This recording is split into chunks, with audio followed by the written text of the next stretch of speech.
प्रधानमंत्री नरेंद्र मोदी की इटली की आधिकारिक यात्रा ने दोनों देशों के रिश्तों में एक नया इतिहास लिख दिया है। मेलोडी की इस दोस्ती के जादू के बीच भारत और इटली ने अपने द्विपक्षीय संबंधों को विशेष रणनीतिक साझेदारी के स्तर तक बढ़ा दिया है। इस यात्रा के दौरान रक्षा, क्रिटिकल मिनरल्स, उच्च शिक्षा और डिजिटल तकनीक सहित कई क्षेत्रों में व्यापक समझौते की घोषणा की गई है, जो वैश्विक आपूर्ति श्रृंखला की बदलती चुनौतियों के बीच दोनों देशों के आर्थिक सहयोग को और गहरा करेंगे। इस यात्रा की सबसे बड़ी कूटनीतिक उपलब्धि दोनों देशों के बीच हुआ रक्षा औद्योगिक रोडमैप है।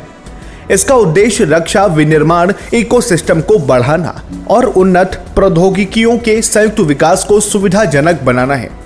इसके साथ ही इलेक्ट्रिक वाहनों और स्वच्छ ऊर्जा के लिए सबसे महत्वपूर्ण माने जाने वाले लिथियम और कोबाल्ट जैसे क्रिटिकल मिनरल्स पर भी एक अहम समझौता ज्ञापन पर हस्ताक्षर किए गए। वित्तीय अपराधों पर नकेल कसने के लिए भारत के प्रवर्तन निदेशालय यानी ईडी और इटली की गार्डिया डी फिनांजा के बीच करार हुआ है, जो मनी लॉन्ड्रिंग और टेरर फाइनेंसिंग के खिलाफ मिलकर काम करेंगे।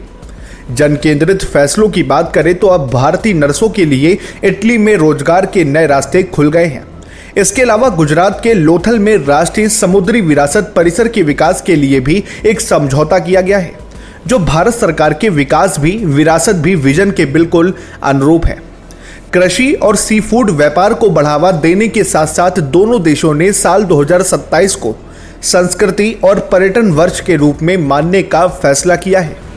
निश्चित रूप से पीएम मोदी की यह यात्रा भारत और इटली के भविष्य को एक नई और बेहद मजबूत दिशा देने वाली साबित होगी।